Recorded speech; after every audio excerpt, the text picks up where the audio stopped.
ওম শান্তি। আজি 12/12/2024 বৰ্ষৰ প্ৰাতঃ মুৰলী। ওম শান্তি। বাপ-দাদা মধুবন।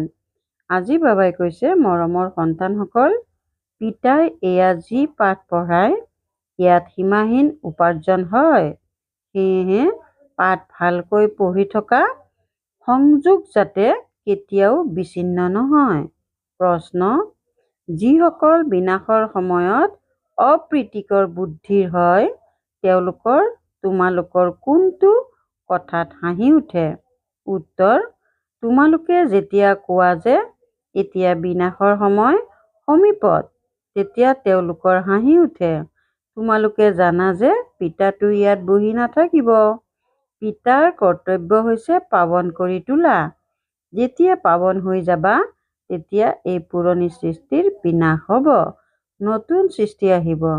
এই যুদ্ধ হয়েই বিনাশৰ কাৰণে। তোমালোক দেৱতা হোৱা, গতিকে এই কলিযুগী শ্ৰী শ্ৰী সৃষ্টিলৈ আহিব নোৱাৰা। ওম শান্তি। আত্মিক পিতাই আত্মিক সন্তানসকলক বুজায়। সন্তানসকলে বুজি পায় যে আমি বহুত অবোধ হৈ গৈছিলোঁ। মায়া ৰাৱণে অবোধ কৰি দিছিল। এইটো সন্তানসকলে বুজি পায় যে পিতা নিশ্চয় আহিবই লাগে। যিহেতু নতুন সৃষ্টি স্থাপনা হ'ব, ত্ৰিমূৰ্তিৰ চিত্ৰও আছে। ব্ৰহ্মাৰ দ্বাৰা স্থাপনা, বিষ্ণুৰ দ্বাৰা পালন, শংকৰৰ দ্বাৰা বিনাশ। কিয়নো কৰণ কৰোৱান হাৰটো পিতাই হয়। এজনেই আছে যিয়ে কৰে আৰু কৰায়। প্ৰথমে কাৰ নাম আহিব? যিজনে কৰে, তাৰ পিছত যাৰ দ্বাৰা কৰায়। কৰণ কৰোৱানহাৰ বুলি কয় নহয়। ব্ৰহ্মাৰ দ্বাৰা নতুন সৃষ্টি স্থাপনা কৰায়। এইটো সন্তানসকলে জানে। আমাৰ যিখন নতুন সৃষ্টি আছে, যিখন আমি স্থাপনা কৰি আছো, সেইখনৰ নামেই হৈছে দেৱী দেৱতাসকলৰ সৃষ্টি। সত্য যুগতেই দেৱী দেৱতা থাকে। আন কাকোৱে দেৱী দেৱতা বুলি কোৱা নহয়। তাত মনুষ্য নাথাকে। এটাই দেৱী দেৱতা ধৰ্ম থাকে, অন্য কোনো ধৰ্ম নাথাকে। এতিয়া তোমালোক সন্তানসকলৰ স্মৃতি উদয় হৈছে যে যথাযথ আমি দেৱী দেৱতা আছিলোঁ, তাৰ চিহ্নও আছে। ইছলাম, বৌদ্ধ, খ্ৰীষ্টিয়ান আদি সকলোৰে নিজৰ নিজৰ চিহ্ন আছে। আমাৰ যেতিয়া ৰাজ্য আছিল তেতিয়া আন কোনো নাছিল। এতিয়া আকৌ সকলো ধৰ্ম আছে। আমাৰ দেৱতা ধৰ্ম নাই। গীতাত বহুত ভাল ভাল শব্দ আছে, কিন্তু কোনেও বুজিব নোৱাৰে। পিতাই কয়, বিনাশ কালত অপ্ৰীতিকৰ বুদ্ধি আৰু বিনাশ কালত প্ৰীতি বুদ্ধি। বিনাশটো এই সময়তেই হ'ব। পিতা আহেও সংগম যুগত, যেতিয়া পৰিৱৰ্তনৰ সময় হয়। পিতাই তোমালোক সন্তানসকলক তাৰ পৰিৱৰ্তে সকলো নতুন দি দিয়ে। তেওঁ সোণাৰীও হয়, ধোবাও হয় আৰু ডাঙৰ বেপাৰীও হয়। কোনোবা বিৰলজনেহে পিতাৰ সৈতে বেপাৰ কৰে। এই বেপাৰততো বহুত লাভ হয়। পঢ়াৰ পৰা বহুত লাভ হয়। মহিমাও কৰা হয় যে পঢ়া হৈছে উপাৰ্জন। সেয়াও জন্ম জন্মান্তৰৰ কাৰণে উপাৰ্জন। সেয়েহে এনেকুৱা পঢ়া বহুত ভালকৈ পঢ়িব নালাগে জানো? আৰু বহুত সহজকৈয়ে পঢ়াওঁ। মাত্ৰ এসপ্তাহ বুজি তাৰ পাছত যলৈকে নোযোৱা, তোমালোকৰ ওচৰত পাঠ আহি থাকিব, অৰ্থাৎ মুৰলী পাই থাকিবা, তেতিয়া কেতিয়াও সংযোগ বিচ্ছিন্ন নহ'ব। এয়া হৈছে আত্মাসকলৰ পৰমাত্মাৰ লগত সংযোগ। গীতাততো এই কথাষাৰ আছে, বিনাশ কালত অপ্ৰীতিকৰ বুদ্ধিৰ বিনাশ, প্ৰীতি বুদ্ধিৰ বিজয়। তোমালোকে জানা যে এই সময়ত মনুষ্যই ইজনে সিজনক কাটি মাৰি থাকে। তোমালোকৰ দৰে ক্ৰোধ বা বিকাৰ আন কাৰো নাই। এইটোও গায়ন আছে যে দ্ৰৌপদীয়ে কাতৰি মিনতি কৰিলে। বাবাই বুজাইছে, তোমালোক সকলো দ্ৰৌপদী। ভগৱান উবাচ, পিতাই কয়, সন্তানসকল, এতিয়া বিকাৰগ্ৰস্ত নহবা। মই তোমালোকক স্বৰ্গলৈ লৈ যাওঁ। তোমালোকে কেৱল মোক পিতাক স্মৰণ কৰা। এতিয়া বিনাশৰ সময় নহয় জানো? কাৰো কথা নুশুনে, যুদ্ধ কৰিয়েই থাকে। তেওঁলোকক কিমান বুজোৱা হয় শান্তিৰে থাকা, কিন্তু শান্ত হৈ নাথাকে। নিজৰ সন্তান আদিক এৰি যুদ্ধক্ষেত্ৰলৈ যায়। কিমান মনুষ্য মৰিয়েই থাকে। মনুষ্যৰ কোনো মূল্য নাই। যদি মূল্য আছে, মহিমা আছে, সেয়া এই দেৱী দেৱতাসকলৰ। এতিয়া তোমালোকে এনেকুৱা হ'বলৈ পুৰুষাৰ্থ কৰি আছা। তোমালোকৰ মহিমা বাস্তৱত এই দেৱতাসকলতকৈও অধিক। তোমালোকক এতিয়া পিতাই পঢ়াই আছে। এয়া কিমান উচ্চ পঢ়া! পঢ়োতাসকল বহুত জন্মৰ অন্তত এতিয়া একেবাৰেই তমোপ্ৰধান হৈ গৈছে। মইতো সৰ্বদা সতোপ্ৰধানেই হওঁ। পিতাই কয়, মই তোমালোক সন্তানসকলৰ একান্ত বাধ্য সেৱক হৈ আহিছোঁ।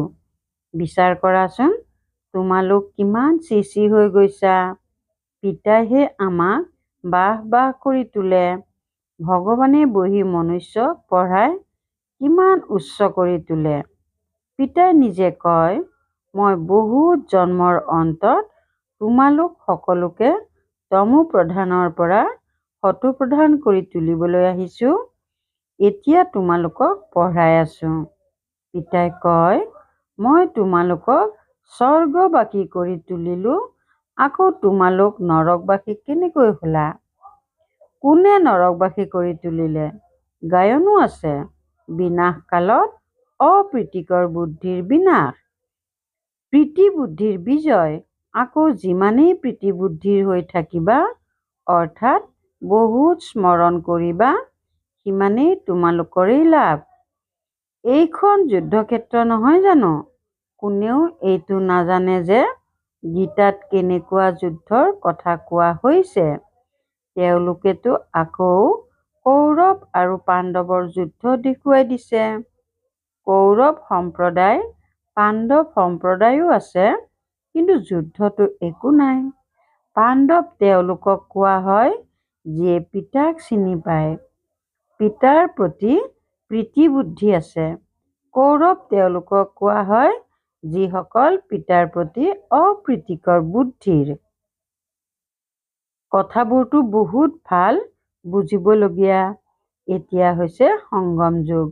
তোমালোক সন্তানসকলে জানা যে নতুন সৃষ্টি স্থাপনা হৈ আছে। বুদ্ধিৰে বুজিব লাগে। এতিয়া সৃষ্টিখন কিমান বিশাল। সত্য যুগত কিমান কম সংখ্যক মনুষ্য থাকিব। তেনেই সৰু বৃক্ষ হ'ব নহয়। সেই বৃক্ষ আকৌ ডাঙৰ হৈ যায়। মনুষ্য সৃষ্টিৰূপী এই ওলোটা বৃক্ষ কেনেকুৱা, এয়াও কোনেও নুবুজে। ইয়াক কল্পবৃক্ষ বুলি কোৱা হয়।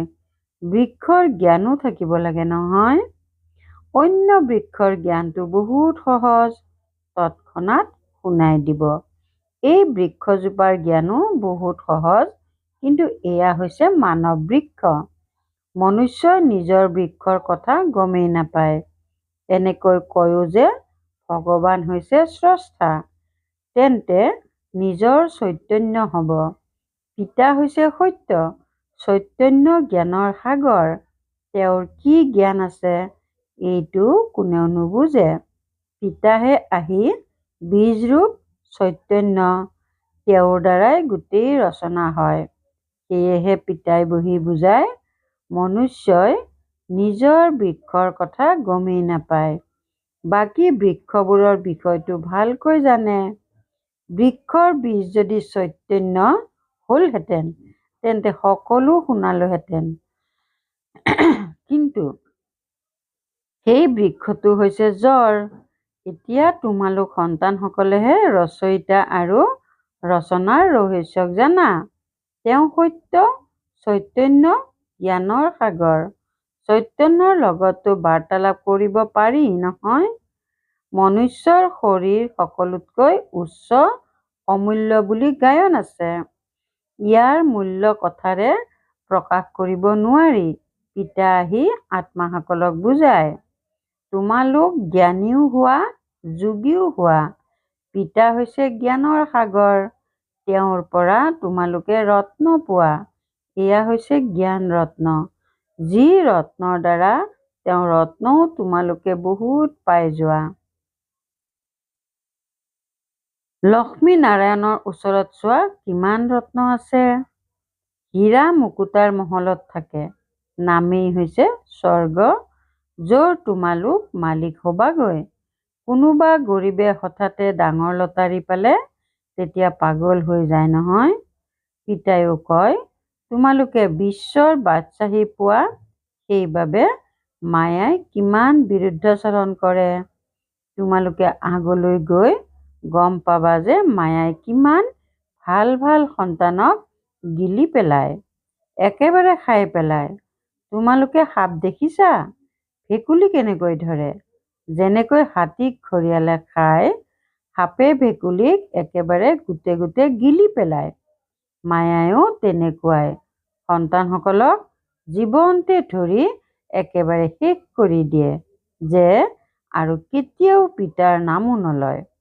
যোগ বলৰ শক্তি তোমালোকৰ বহুত কম। সকলো যোগ বলৰ ওপৰতেই নিৰ্ভৰ কৰে। যেনেকৈ সাপে ভেকুলী গিলি পেলায়, তোমালোক সন্তানসকলেও গোটেই বাদশ্বাহী লৈ লোৱা।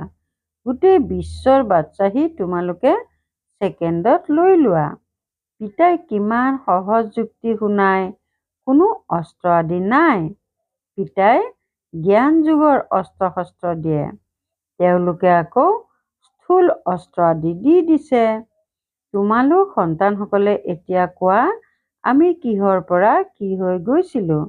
যি বুলিয়ে নোকোৱা, আমি নিশ্চয় তেনেকুৱা আছিলো। যদিও মনুষ্য আছিলো, কিন্তু গুণ আৰু অৱগুণ থাকে নহয়।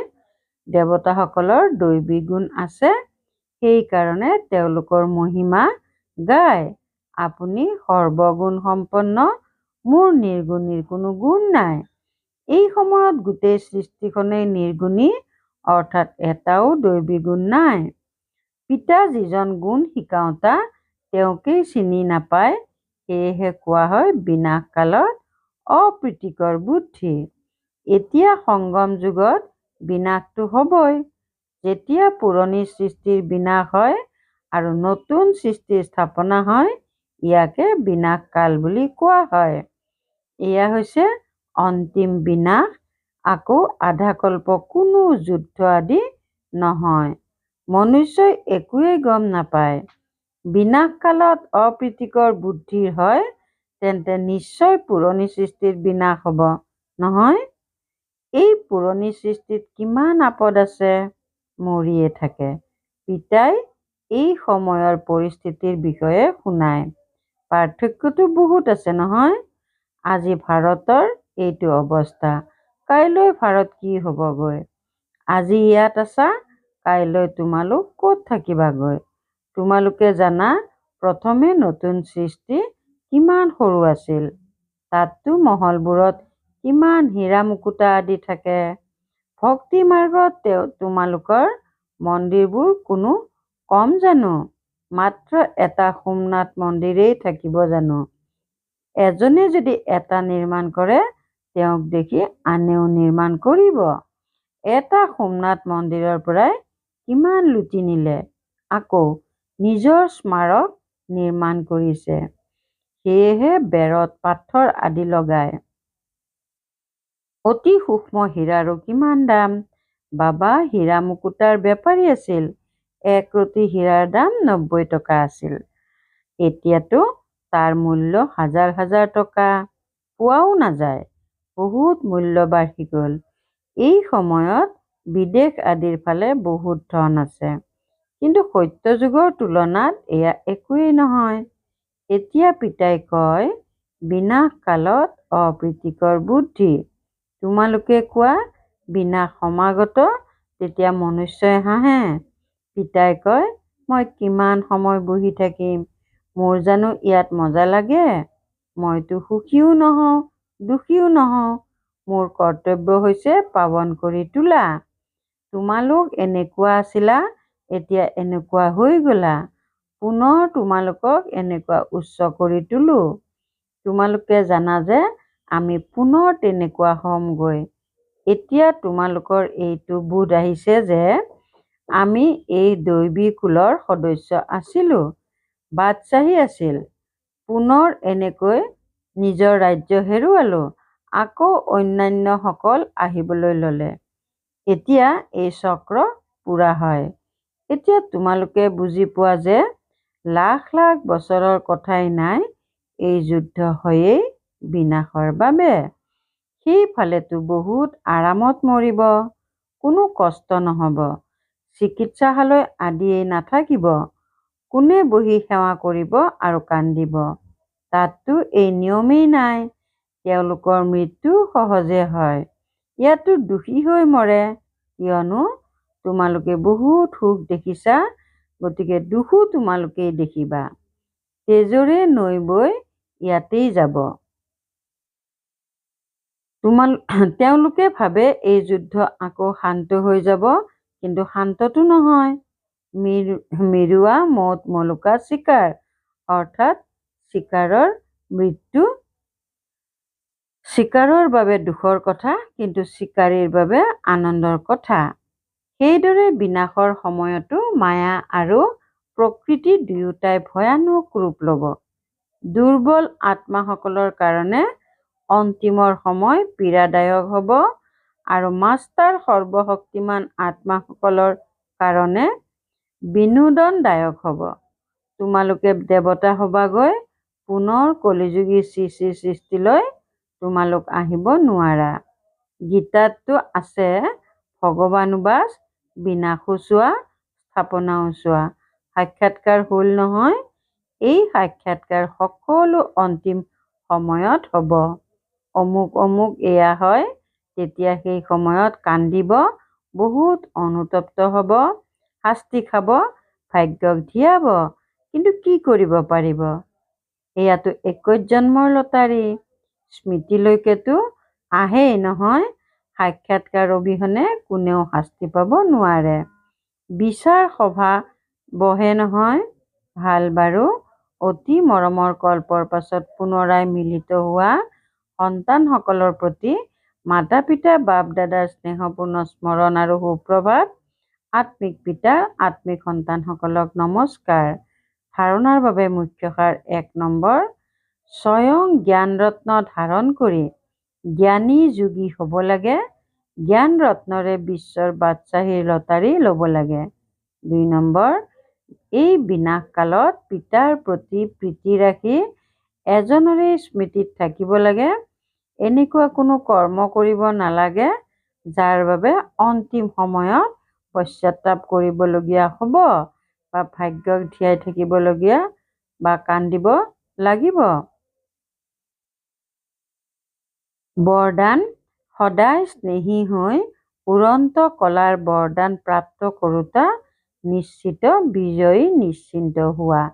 সদায় স্নেহী হৈ উৰন্ত কলাৰ বৰদান প্ৰাপ্ত কৰোঁতা নিশ্চিত বিজয়ী নিশ্চিন্ত হোৱা। স্নেহী সন্তানসকলৰ বাপ দাদাৰ দ্বাৰা উৰন্ত কলাৰ বৰদান প্ৰাপ্ত হৈ যায়।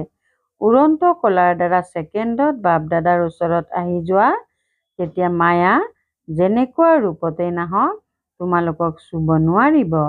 পৰমাত্মা ছত্ৰছায়াৰ ভিতৰত মায়াৰ ছায়াও আহিব নোৱাৰে। স্নেহ পৰিশ্ৰমক মনোৰঞ্জনলৈ পৰিৱৰ্তন কৰি দিয়ে। স্নেহো প্ৰতিটো কৰ্মত নিশ্চিন্ত বিজয় স্থিতিৰ অনুভৱ কৰায়। স্নেহী সন্তান সকলো সময়ত নিশ্চিন্ত হৈ থাকে। শ্লোগান, একো নতুন নহয়, এইটো স্মৃতিৰে সদায় অবিচলিত হৈ থাকা, তেতিয়া আনন্দত নাচি থাকিবা। একো নতুন নহয়, এই স্মৃতিৰে সদায় অবিচলিত হৈ থাকা, তেতিয়া আনন্দত নাচি থাকিবা। ওম শান্তি। সদায় সন্তুষ্ট হৈ থাকি সকলোকে সন্তুষ্ট কৰি সন্তুষ্টমণি হ'বলৈ আজিৰ অব্যক্ত সংকেত। সংগম যুগৰ বিশেষ বৰদান হৈছে সন্তুষ্টতা। এই সন্তুষ্টতাৰ বীজ হৈছে সৰ্বপ্ৰাপ্তি। অসন্তুষ্টাৰ বীজ হৈছে স্থূল বা সূক্ষ্ম অপ্ৰাপ্তি। তোমালোক ব্ৰাহ্মণৰ গায়ন আছে, ব্ৰাহ্মণৰ ভঁৰালত অথবা ব্ৰাহ্মণ জীৱনত কোনো বস্তুৰ অপ্ৰাপ্তি নাই। তেন্তে আকৌ অসন্তুষ্টতা কিয়? যিহেতু বৰদাতা দাতাৰ ভঁৰাল ভৰপূৰ, ইমান শ্ৰেষ্ঠ প্ৰাপ্তি, তেন্তে অসন্তুষ্টা কিয়? ওম শান্তি।